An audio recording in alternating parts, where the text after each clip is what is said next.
2, 1.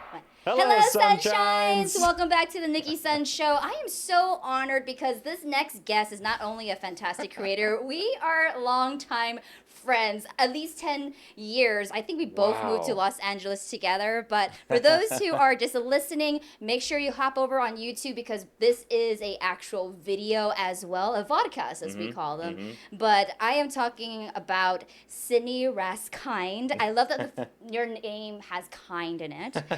And also belovedly known as Sidney Raz. You are very well known on the internet as Things I Wish I Knew Before I Was 30. So crazy. The podcast that you just launched, Explain Like I'm 30. Yes.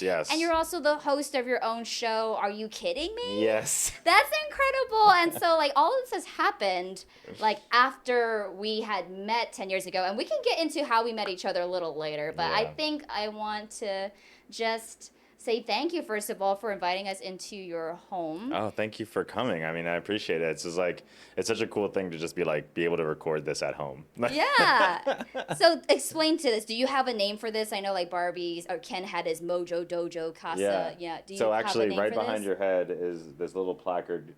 It's called the SZone, SZone. A friend of mine stitched that for me, and he was like, "Oh, you should call it like something cool." I was like, "I don't know, like the zone. It's like my Sid zone." I was like, "Oh, the zone, SZ." So that's what affectionately we call it, but Okay. day to day, it's like just my office basically. This is like your classic YouTuber setup, right? Oh my gosh. Yeah, everything is like above, right? Because we're all either standing or we're sitting. And Yeah. so we don't care about the bottom third of the video. We only care about the top 2/3. Exactly. Oh my gosh. Well, this is quite a collection. Is there Thank you. anything Thank else here that is worth mentioning that you've collected over your time here, or is as a content creator?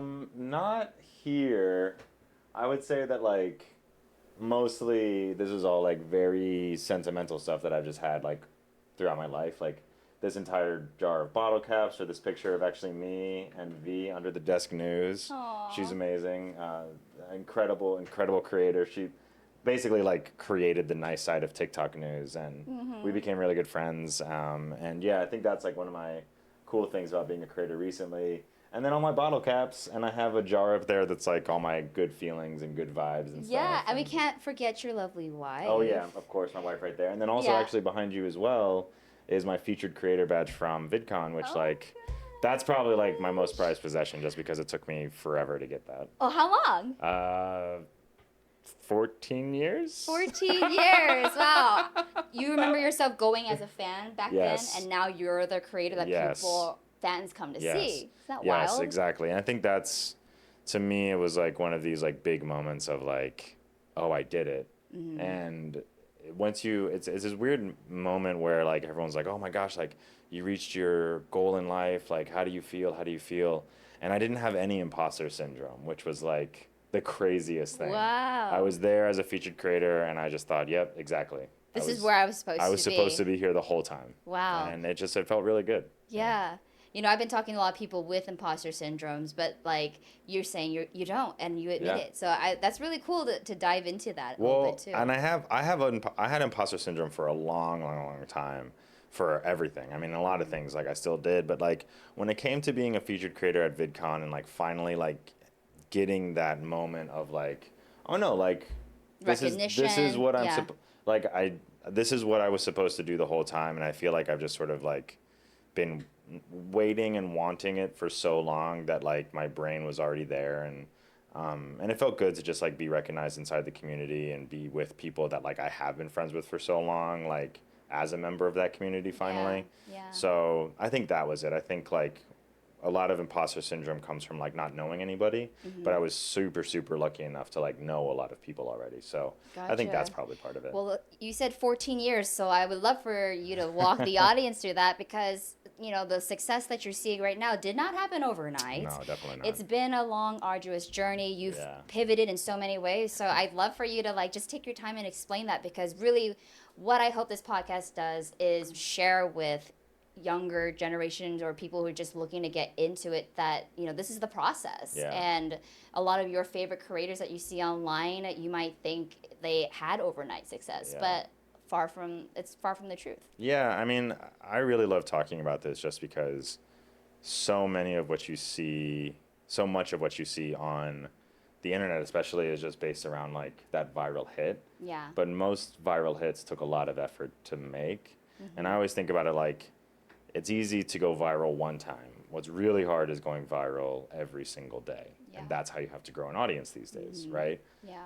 And or it's also like I didn't graduate college. I didn't do any of that, but I did build up a trade, and that's content creation or like digital media and like all that sort of stuff. So yeah, I mean, it started in high school where I saw all the YouTubers like you and I love. Justine, obviously being one of them. Yeah. Shout out to Justine. Shout out Justine, what's up? And other content creators that we knew. And that 06, 07, 08, and then like 09 came around, and all of a sudden it was like there were gatherings and there were communities of people all meeting. And I was still friends with these guys, and I don't know. And then I kept on vlogging. I tried to do more things. I, did all this other stuff, and I went to college. I didn't work at it didn't work out. And then I started making videos in 2011 where I would like go out and pretend to be different things, which was like be a jellyfish, be a cat, be a leprechaun, like all around Virginia Commonwealth University. Shout out Rams. And yeah, I don't know. And I was also vlogging every day for a long time. So like there was that. And this was, yeah, I guess 13 years ago, 12 years ago now, I guess. And how old am I? Yeah, 12 years ago, I think. 14. Actually, it might be 14 years ago now. But it was that kind of thing. And so I was 20, 21, 22. And then I moved out here when I was 23 because everyone else was moving out here. Yeah. So it was like, oh, well, if you want to be a successful YouTuber, you have to live in Los Angeles. You have to be in Los Angeles. Yeah, you just have to, which isn't the case. I don't think it was then or is now. Yeah. But that's what I thought. So I moved out to Los Angeles, worked at React, Fine Brothers for a long time. I actually interned there before we met.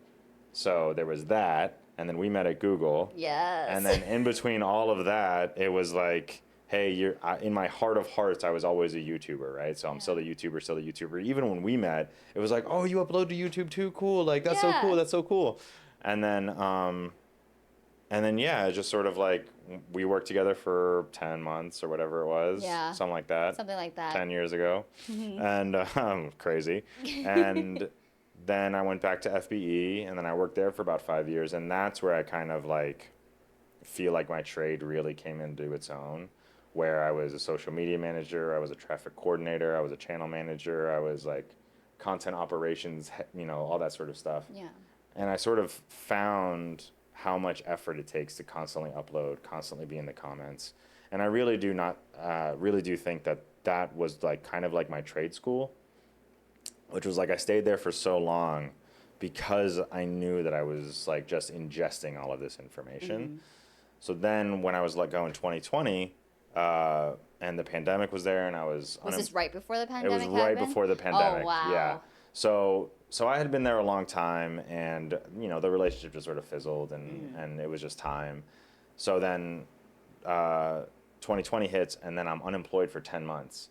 And even before the pandemic, it was 2019 when TikTok really latched in to the American zeitgeist. Yes. And Musical.ly had already been a thing. Vine had come and gone. Like Instagram tried to do its thing. Like I tried to be a Vine star. I tried to be a Instagram influencer, a YouTuber uploading every day, a crypto influencer. Like I was all about it, right?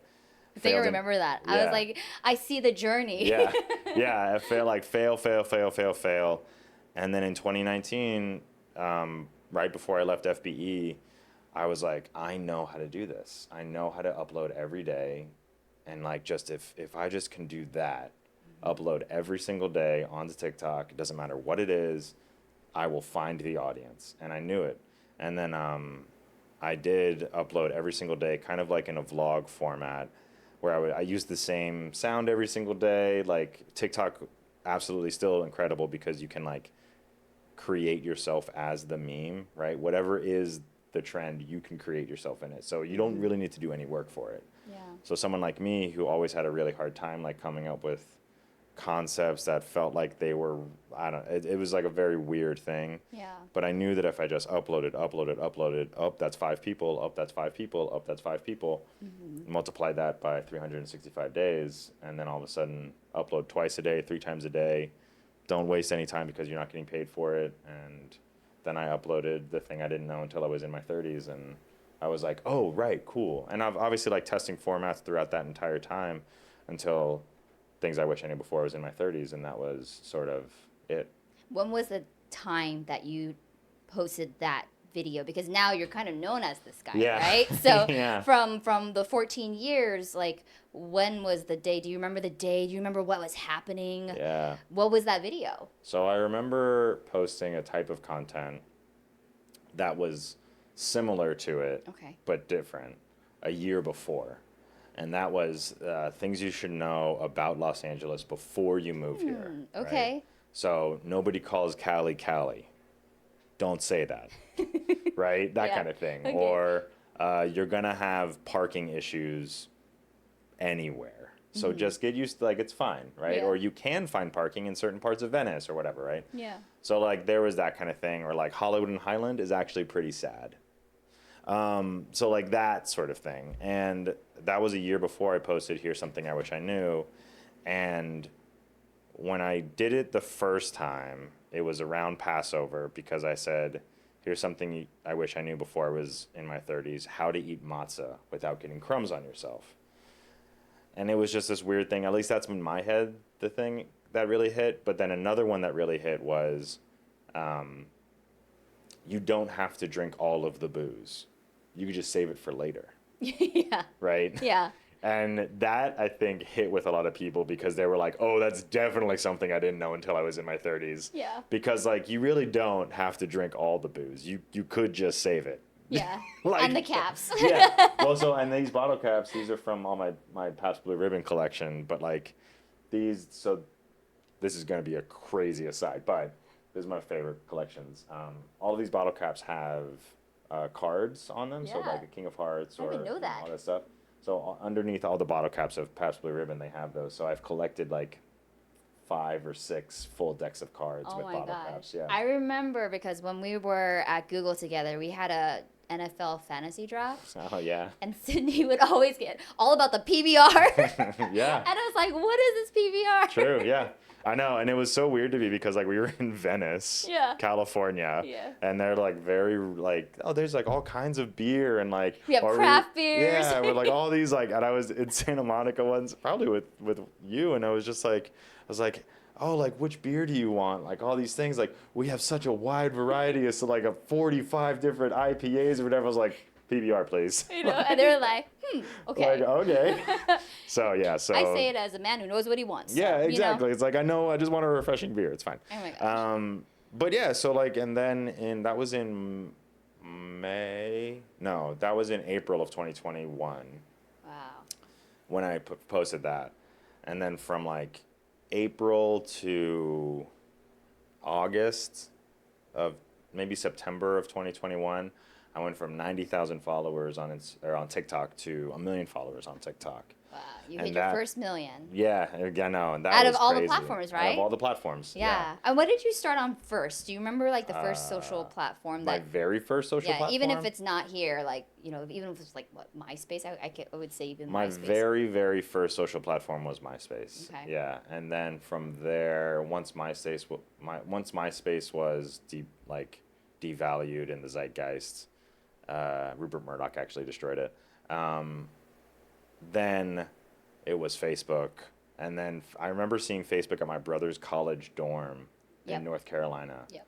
And I was like, whoa, this is crazy. What's this? Like, why is this? Mm-hmm. And then once you got into college, you could get a Facebook account. Now everybody and their Everybody mom can and get their a Facebook grandma can account get a now. Facebook Yeah, account. But exactly. back then, you Back had then- to be in a college. Yeah, you had to go into college. It felt so- a little more elite. But even if it was like just a .edu email account, that's how you did it. Yeah. And I went to community college and I got that, and then that was that.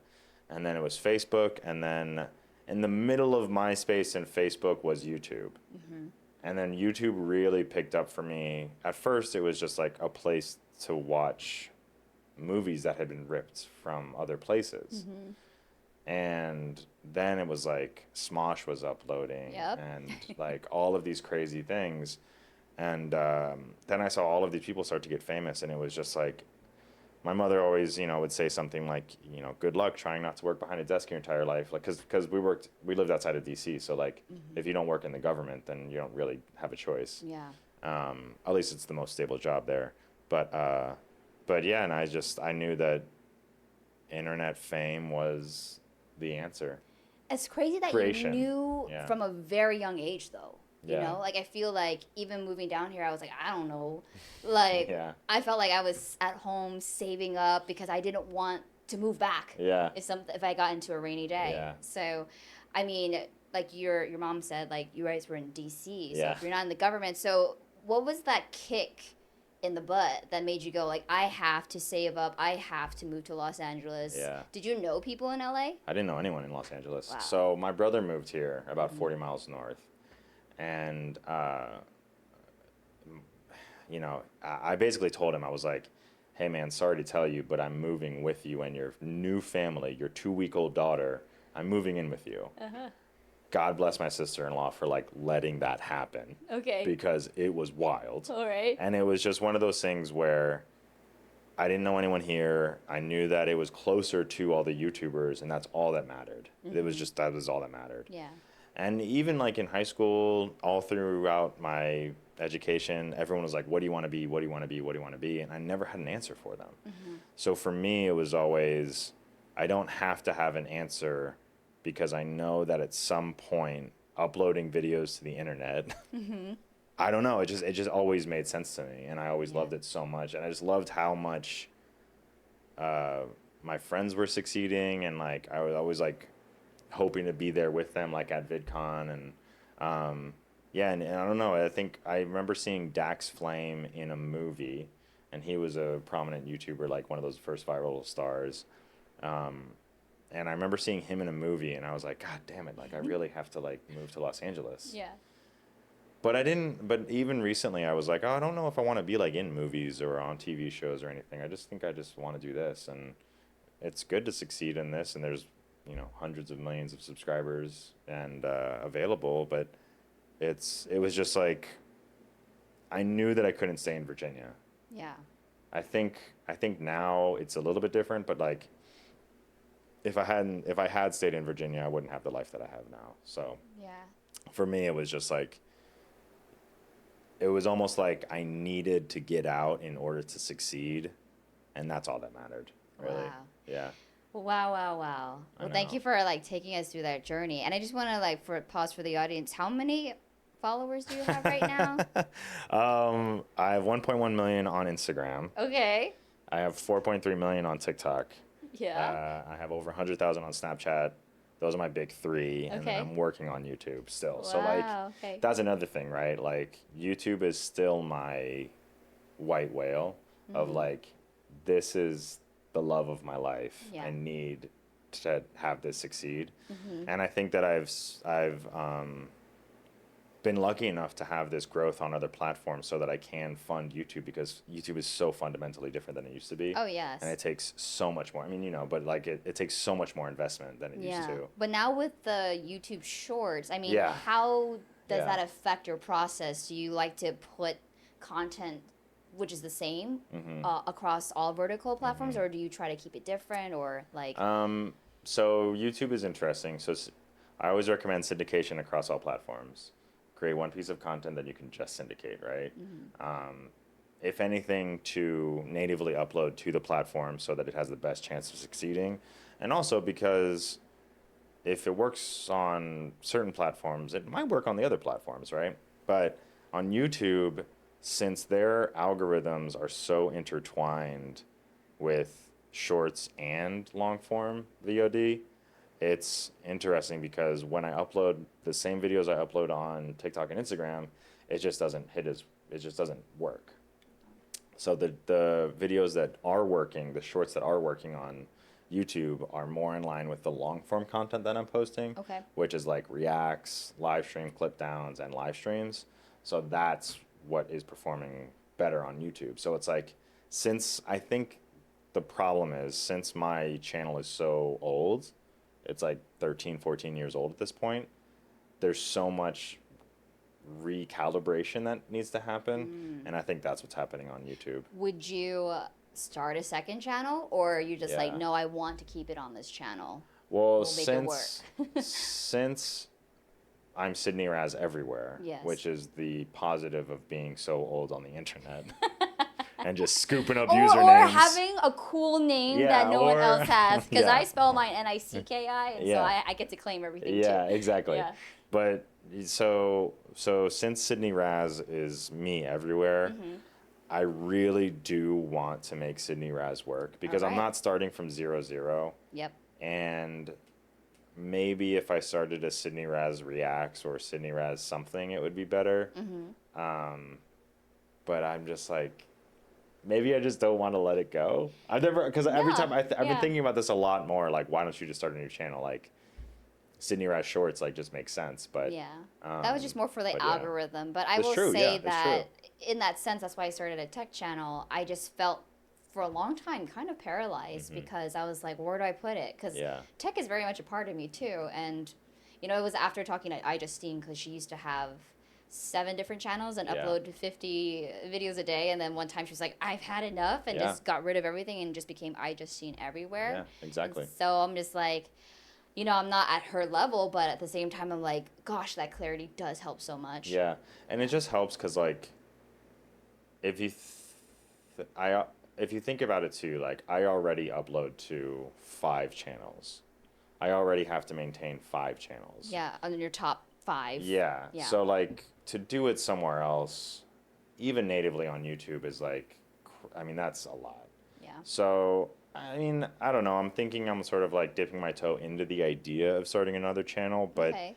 at the same time, like, focusing on one and making sure that, like, that one succeeds, I think is more helpful, to me at least, because, like, I know generally what I'm uploading to this one place, and And we'll your just see what audience does happens. too. Yeah, exactly. So I'm uploading like 5 days a week now, or Gosh. seven days a week on YouTube. Oh my Yeah. gosh, so like every day. Every day. Yeah. Really every single day. Yeah.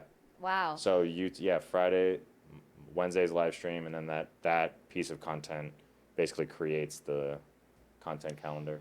Now I've had to ask you, because I'm sure like you've made several different kinds of content in the past, and then now it's like things I wish I knew I was before 30 has become your thing. Yeah. Is there any time that you're like, am I going to betray my audience if I decide to post something different? All the time. Or is it like, is there that desire to be like, I don't want to be this guy anymore, or you do, or you embrace it? Yeah, I think it's more of a what they would call in the corporate world is lateral adjustment or lateral movement, right? It's staying parallel to what I'm in, but shifting it slightly so that people aren't like astounded by me only posting sketch comedy, right? Because like some people in my family and you know, my cousins and like friends of mine are like, dude, why aren't you like making sketches?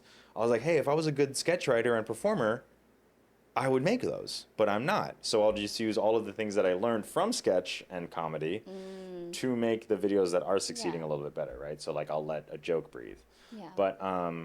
But yeah, I mean, I am definitely in the point where it's like, okay, like I've done this, I've succeeded. So how do I make these videos that are succeeding better, right? So like, do they need to be longer with more information, or do they need to be more infographics, or do they need to be more like things on the screen? And like, I've been doing it for so long now where it's kind of like people know that I'm that guy.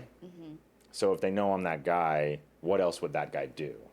And is that like, are you kidding me, right? Is that going out into the world and like learning about these things? Or is it having a podcast where like I'm talking to people that are just like in these wild ass professions? Or is it sawing things in half to figure out how they work? Right? Because like as a kid, I was always told not to do that. So now it's like, I want to do that. I'm an adult now. Yeah. I can do that. Yeah. So it's that kind of thing. It's like, I don't think it's as drastic as like cut down. Okay. You're never doing this thing again. Yeah. Because like that just betrays everyone that you've grown up with, right? Yeah. So I think now it's like, okay, if I'm the life hack guy, what does a life hack guy kind of do, which is like create and learn more inside that space. So am I Bill Nye, or am I different people that aren't afraid to admit they don't know something? I think that's something that people don't really get a chance to do. Yeah, well, I want to just preach your content because your content is teaching people. Yeah. It's like tips. It's not like, I think a lot of times when I'm introducing TikTok to people and they have no idea, they just think it's a dance app. Really? Is that still the case? It was a dance app, or it's like, what is that? You know, I mean, different generations and stuff, Yeah. right? Or the idea that, oh, this person got a whole reality show off of being, Yeah. so like maybe I should try it, you know? And Yeah. you kind of just throw everything out that sticks out there. But yeah, but when I don't know if we came on at the same time, but I mean, I was a part of the TikTok program when it was like the educational stuff. Really? So every like day I had to post like a video about like a tech hack. Oh yeah. Or something like Yeah, that. so did I. Okay. Yeah, so that was the last year. I think Was it 2 years. 2 years ago? Because Wow. I think it was towards like, I don't know, it's like 2021. Wow, was it? Yeah. Jeez, that's wild. So I was just like, I think that really changed the game for a lot of people who felt like, I'm not a person that's going to get attention from dancing. I'm Yeah. like, you don't want to see my moves. But if it's something to teach people, have you always felt like your content in the past would have been so well received by the education, you know, by the world in terms of educating? You know, I was sitting at the Streamies, and we were talking about this before we started recording, but I was sitting at the Streamies, and I was sitting with people that are also educators. Yeah. And I didn't realize it until you said that. Yeah. Wait, who are you sitting with? I was sitting. So you went to the Streamies this past year. Yeah, I was at the Streamies a few days ago, Yes. and I was sitting with Lauren DIY, incredible Yes. creator, Yes. monster in the space, just absolutely amazing person, and then Neil deGrasse Tyson. Yeah. And Neil deGrasse Tyson was sitting at my table, and then you said, Yeah. again, before we started recording, oh, so you were sitting with other educators. And I was Yeah. like, oh, shit. Mind blown. Oh, I was. Oh, God. Like, okay. Yeah. Like, I guess so. Yeah. But it was that interesting thing. I don't, and your question was like, do you think that do you think it would resonate with other people like that? I don't know. I mean, I think that I wasn't ever really, it's the crazy thing about like all content creators, at least people that are interviewed, it's like, I was never trying to be this, Yeah. right? It just kind It of just kind of shaped showed up. me. Yeah. And I think that one of the things that really helped shape my content was the fact that I never knew what I wanted to do. So the minute I started admitting that I didn't know something, or like people would always make fun of me for like not knowing how to use a can opener or like spelling something wrong. Yeah. And the minute I was like, hey, anyone else just realize what bridge freezes before road sign means? That shit's crazy, right? Yeah. Like, just to let you know, Yeah. or, you know, this is how you use a butter knife isn't actually a butter knife, it's a dinner knife, that kind of thing. Yeah. I think that it just sort of like opened people's brains to be like, oh, I'm not alone. Yeah. And I think that was what really resonates with people, and also just making fun of me in general and sort of cringy to watch, which is nice and fun.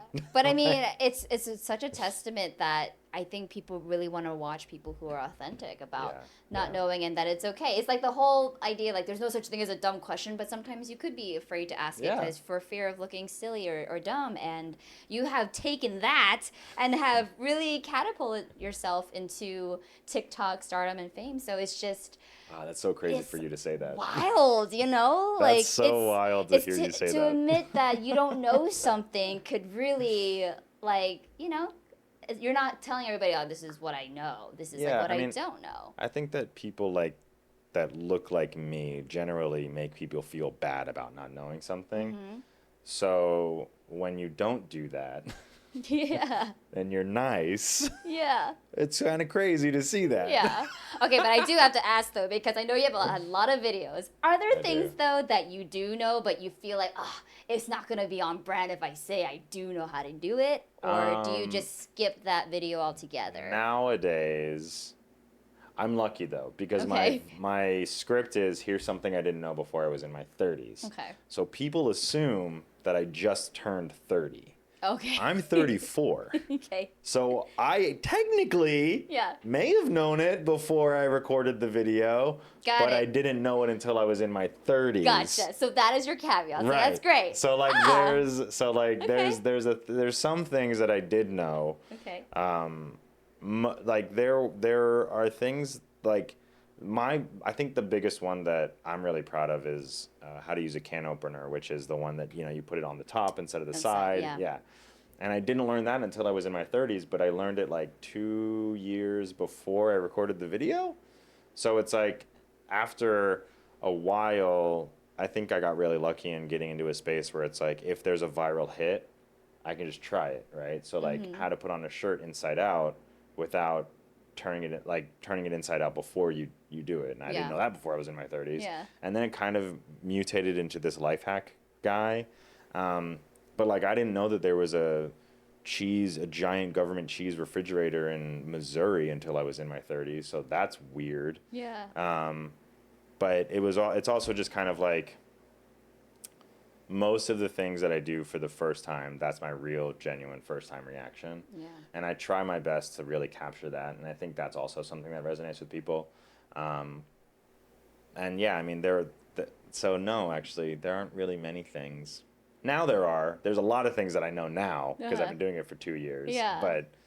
But yeah, I mean, a lot of those things, I'm just like, it's a crazy thing to experience. Like, oh my gosh, you act like this is. How did I not know that? And it's just wild because I'm not saying like anybody who wants to be like famous or whatever has like an ego, but it was like crazy to know that letting go of your ego, of knowing something is the thing that got you, you know? Like, yeah, I mean, I think letting go of self is so important. I mean, that's tons of therapy, but like, yeah. But like ego, I think once you let go of your ego, people respond to it more because they connect with the real person, right? Yeah. And I think so that for me is like maybe one of the biggest things that I don't really think about a lot is like the minute that you're just like, shit, I'm fucking lost too. Yeah. People resonate with that. Yeah. And I think that's super important. Yeah. Yeah. Well, I want to pivot a little bit from the content creator side and just like get back into like everything outside. You're a new dad. I am a dad, 1-year-old little girl. Oh my gosh. She's taking a nap right now. And her name is Zelda. Oh my gosh. So is that like a favorite game? Yeah, so it's interesting. So people ask me like, oh my God, so you were like super into Zelda as a kid, right? And I was like, I mean, I loved Ocarina of Time, but like I didn't really play it that much until Breath of the Wild, and now it's like crazy. And I didn't know that you could name like I didn't know that you could name a real person Zelda. Oh, and then things you didn't know. I know, it's true. But then I met a Zelda in real life. I met Zelda Williams in real life, and then I was like, you can name someone that? Like, that's just a thing you can do? Yeah. And my wife is a big writer, and she loves Zelda Fitzgerald, and I was like, we were just like bouncing around names, and it was just sort of things like, hey, what about Zelda Bell? Like, is that a good name? And then we just lost it, and then it was just like the end. That's so sweet. She's the best. I mean, it's like, it's such a crazy thing because now I'm a dad and everyone's like, oh, you're going to do things I wish I knew before I was a dad. And I was like, kind of, but like, let's try something else, you know? Yeah. But she's incredible, and there's a little baby picture of her up there. Oh, I know. she's so sweet. She's so tiny. I know, because, like, you know, even in social media these days, too, I know, like, a lot of the content creators that I've grown up with are starting to have their kids now, and it's like, that constant, like, do I put my kid on social media or do I not? And I noticed that you don't put Zelda on. No, I don't really. Just because the same reason why I don't put my wife on social media that much, I don't do any, because like something I learned before I was in my 30s was every time you say the catchphrase, I get $1 million. Bazing! No. Yes. No. But something I learned while I was doing so many different avenues of content creation, especially vlogging, was that like most people don't want to be in the videos. If you don't want to be in the video, you don't want to be in the vlog, you don't want to be in the content. It just isn't interesting. Like it's not something that they want to do. Because like I have made the decision to constantly be on camera, constantly like be that person that like if I am in a situation and I need to like, you know, oh, here's a content or whatever, I don't mind doing it, and I've learned how to like frame and do all that sort of stuff, and it's just not something that other people think about all the time. Yeah. And I think vlogging was the thing where it was like my roommates didn't want to be on there, my friends didn't want to be on there, why was I always recording? Why was I always loud talking to the camera like an idiot, like that kind of thing. And so I just learned that like maybe if she wants to when she's older and she is like, oh no, I do want to be in front of the camera, then yeah. But it's her choice. But it's her choice, and it's just sort of like, I just want to make sure that she knows that it's my choice to be a public figure. She doesn't need to if she doesn't want to be. So I think that's the big thing. Yeah. What does your wife say when you're recording? Is it like, Zelda, daddy's doing his thing, or like he's filming or recording? Like, is there a word for it when you're doing your thing? Well, she's only one now. So if she's only one, she doesn't really understand. She just sees me walking through the kitchen and she's like, ah, you know, she's really excited about it. And then my wife, yeah, she does say something like, oh, look, daddy's working right now. Shh, shh, shh, shh, shh. And then Zelda's kind of like, okay. You know, so it's very cute and incredible, and I love having the audience, and it's really nice to like play to her, and like if she's making a sound in the video, sometimes I'll like say like, I know, right? It's crazy, huh, honey? Yeah. Or like, yeah, Zelda, you're right. I didn't know that either. And like, you know, she's just like on the ground playing with a ball or something, and it's great. Well, I don't even know like how you and your wife met. Really? Take us down like Oh my this gosh. memory lane. Yeah, so my wife is actually from Los Angeles. She grew up actually pretty close to where I first moved to, and she moved into an apartment that my buddy was living in Los Feliz, and she moved in there, and we were all still like partying and having a great time. And so she sort of like fell into the friend group, and then she and I lived in that same apartment together for 2 years, 3 years maybe, and I think 2 years or 3 years, and then it just sort of, she was there, she was a friend of mine, she vowed to never hook up or date any of my friends' friends, yeah, okay, right, yeah, and then I don't know, we just sort of became very close, and we both really could just talk to each other easily, and that was crazy. And we were both very passionate people, and yeah, and then we just sort of hit it off a year after being friends, and it was just sort of like the fog lifted, and it was like, oh, you, like, hey, yeah, why don't we date? yeah, And it worked out, and now we're married, and we've been together since 2017? No, 2016. Wow.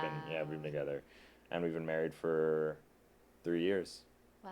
And now, and Zelda just turned one a couple of days ago. One. I know. The whole ass family. Yeah, Sid. and like we loved Los Feliz, and Yeah. you know we lived in there, but and we still go back, and it's just like, oh, see, look, Zelda, like Zelda was born there, and you know all these kind of things. So oh my gosh, it's all very family, and she and my wife and I now like have this whole world together. It's just absolutely crazy. She's incredible, actually. Oh yeah, she's right here. Yeah. And then I think there's another picture of her up there in the drawing. Who drew that? A friend of hers at work. Okay, yeah. I'm like, Sid, you have another like, talent. I have like Kelsey paraphernalia everywhere. Oh, wow. Yeah. Oh my gosh. I know. Well, do you have any advice, like things that you didn't know before you started dating that you can give other people in how it worked with your wife? They are going to respond to you however they're going to respond. Mm-hmm. And it's not your responsibility to like act differently for them, I think. Okay. Like if they decide not to text you back because you texted immediately, that's on them. That's not because you're a psychopath. Yeah. It's just maybe they're just like sleeping or something. Yeah. Right? Like, yeah. So I think that's like kind of facts, the thing. Right? It's yeah, like, it's hey, like the fact of the matter is they texted you. Mm-hmm. You're not thinking about, well, they texted me or they didn't text me, or like if they didn't text me, it's like, is this person cheating? What are they doing? Yeah. Like, you know, like don't go into the saboteur. mind. Like their response to you is their own personal journey, and I think that it's really difficult to be on the same page of a relationship. I think one of the hardest things about getting into a committed long-term relationship is for both people to be okay with being in a committed long-term relationship. Yeah. Because like if you're there but they're not, it's just not going to happen. Oh, and especially in LA. Yeah, exactly. And it's just like, it's just so hard to be on the same wavelength. So it's really, really hard to like get into that groove. But I think early on, just being like, hey, so we're doing this, right? We're like in a relationship now. This is like we're doing this. Like you this. verified? Yeah, like we're Okay. good. Yeah. I think that's really important too. Okay. Yeah. I think that really is important too. Yeah, it's really nice. It's just like, I don't know. You can't. I think acceptance too of what the relationship is. Like, yeah, this is a real thing, and like, not being afraid of having difficult discussions. And if you argue right off the bat, like, that's not necessarily a bad thing. People argue. Yeah. Yeah. Oh my gosh. Well, between your show, your podcasts, your daily content creations, what's next for the great Sidney Raz? Like, what would you like to see it going? I would like to see a YouTube channel with 10 million subscribers. Okay. Let's manifest that. I'm Yeah, a believer 10 million in manifestation. subscribers. That's okay. that's what I'm aiming for. Streamy, winning Streamy. The diamond play button behind me, even the golden play button behind me, whatever it is. Yeah. So it's all really based on like YouTube and long form content. Gotcha. I think that like, and obviously like sustaining and growing my short form platforms and other platforms, but community engagement is really important to me, and just sort of like making sure that I'm staying engaged with all the people that like my content. Yeah. It's always such an incredible thing to be walking around and being like, hey, thanks for teaching me so many things. I'm like, you're welcome. And I think that it really is. It is just like now it's like, let's focus the efforts on YouTube. Let's make that happen, and let's be successful the way that 19-year-old kid always wanted to be. Yeah. That's it. Oh, and also favorite thing that you learn, because I'm sure your mind gets blown every single time, right? Yes, but out of all of them, would you place in your top 3?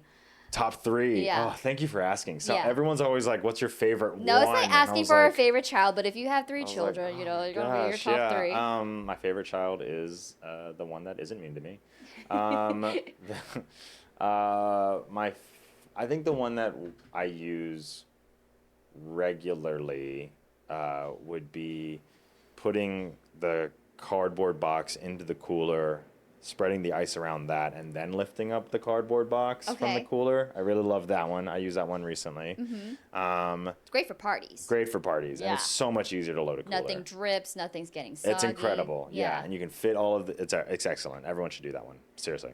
Then there's obviously travel pillows go in front, which is like, I was not doing that before, and I was like, this is okay. Now it makes total sense. Yeah, now. because if you're on the plane, it's uncomfortable. Those seats don't recline. Yeah. I don't care what they say. They're not reclining. Yeah. So if you have the option to just like lower your head and you're super exhausted, that's the way to do it.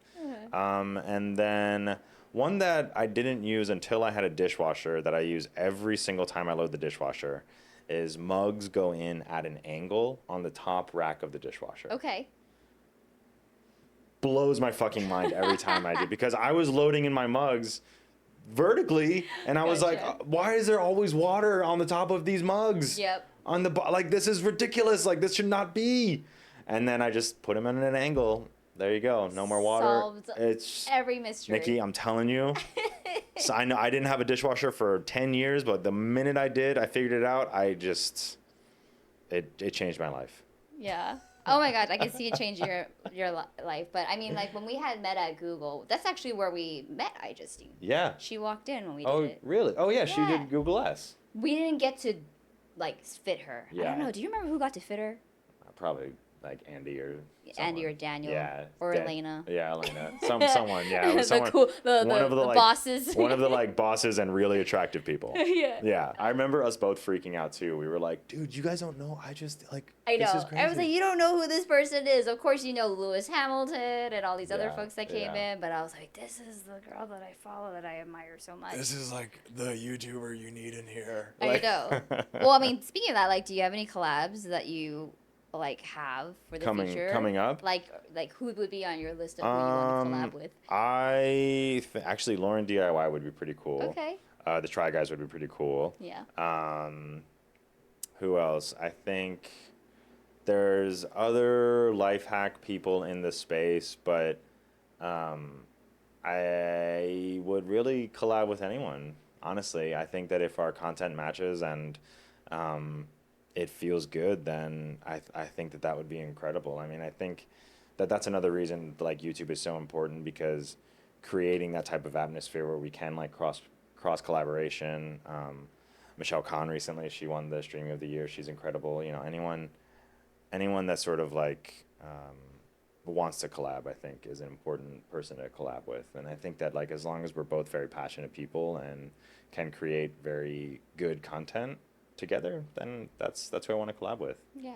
Well, thanks for collabing with me. Oh, absolutely. Are you? On the Nicki SZone show. Absolutely. It's just been so wild to follow your journey and Thank just you. having been partners. Like, okay, this is why I want to this save is it for the actually, end. yeah. We were interview partners at Google. We were. I think we were asked to pair up, and we were just like, I don't know. I think I was really drawn to your energy. I remember, so they didn't tell us what we were interviewing for. Yeah. They were like, it's a super secret mission. Yeah. And we're like, all right, whatever. Cool. And they were like, we could hire one of you or we could hire all of you. So there wasn't like super Yeah. like, oh, like we're against each other. So it's ridiculous. But yeah. so we were there, and then they were like, we want like really like hyped people. Like we want fun, high energy people.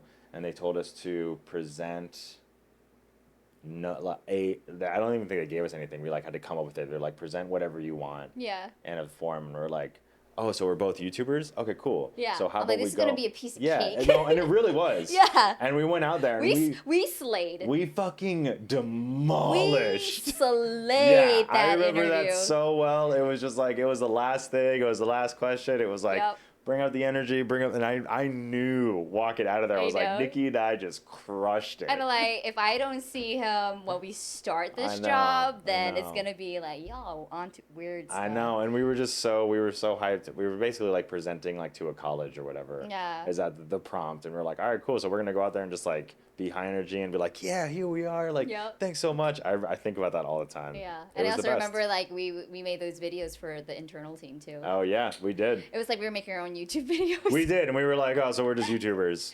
Yeah. Thanks for hiring us. Yeah. Thanks, guys. I know. That's It was so much incredible. fun. It was so much fun. But I mean, from then to now, it's like, damn, just got to give you your props. Hey, know? you're crushing it too, Nicki. Like, it's just been so wild, and to also see how humble and generous you are with your time, Oh, and thank you. know, like that sticks to me the most, because there's a lot of people who can get famous like overnight and they just don't know how to deal with it. Yeah. But I think for those of us who have been in the community for so long, and just, it's not about like the sprint, it's about the marathon. No, and I think we're so lucky to be able to do what we love.